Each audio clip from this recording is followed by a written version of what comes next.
এরকম কয়েকটা বিষয় নিয়ে রমজান মাসে মুসলিমদের মধ্যে প্রায়ই আলোচনা হয়। আজকে আমরা এরকম বেশ কয়েকটা প্রশ্নের উত্তর দিলাম। আশা করি দর্শকরা সবাই উপকৃত হবেন।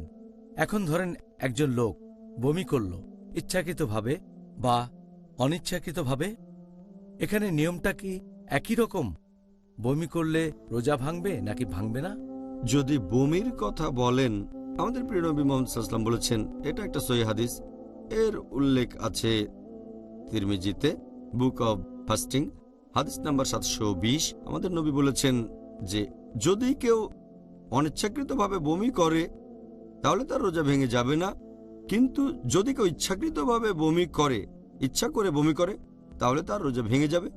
এই হাদিস আরও এক জায়গায় আছে, সুনান আবু দাউদ, খণ্ড নম্বর 2, বুক অব ফাস্টিং, হাদিস নাম্বার 2374। আমাদের প্রিয় নবী বলেছেন যদি কেউ হঠাৎ করে বমি করে, মানে অনিচ্ছাকৃতভাবে হঠাৎ করে, তাকে সেজন্য জরিমানা দিতে হবে না।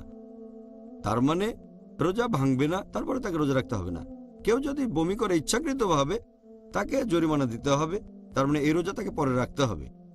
তাহলে যদি কেউ বমি করে অনিচ্ছাকৃতভাবে, তখন তার রোজা ভেঙে যাবে না, সে রোজা থাকতে পারবে। তবে কেউ যদি বমি করে ইচ্ছা করে, যদি গলার ভেতরে আঙ্গুল দিয়ে বমি করে, অথবা পেটে চাপ দিয়ে বমি করে, অথবা এমন কিছুর ঘ্রাণ নেয় যেটাতে দুর্গন্ধ আছে, এভাবে ঘ্রাণ নিতে নিতে বমি করে, অথবা এমন কিছু দেখে যেটা খুবই অপ্রীতিকর আর সেটা দেখতে দেখতে বমি করে ফেলে, এই সবগুলোই হচ্ছে ইচ্ছাকৃতভাবে বমি করা।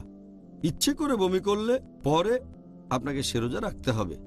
আবার যদি অনিচ্ছাকৃতভাবে আপনার বমি বের হয়ে আসে আর সেটা ভেতরে ঢুকিয়ে ফেলেন, তাহলে রোজা ভেঙে যাবে। যদি বমি আসতে থাকে অনিচ্ছাকৃতভাবে, তাহলে সেটা বের করে দেন, চেপে রাখবেন না, এমন হলে রোজা ভাঙবে না। কিন্তু যদি বের হওয়ার পর আবার ভেতরে ঢুকিয়ে ফেলেন, তাহলে আপনার রোজা ভেঙে যাবে। হ্যাঁ, রোজা ভেঙে যাবে যদি আপনি বমিটা গিলে ফেলেন।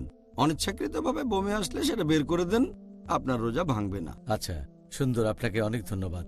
আল্লাহু আল্লাহু আল্লাহ।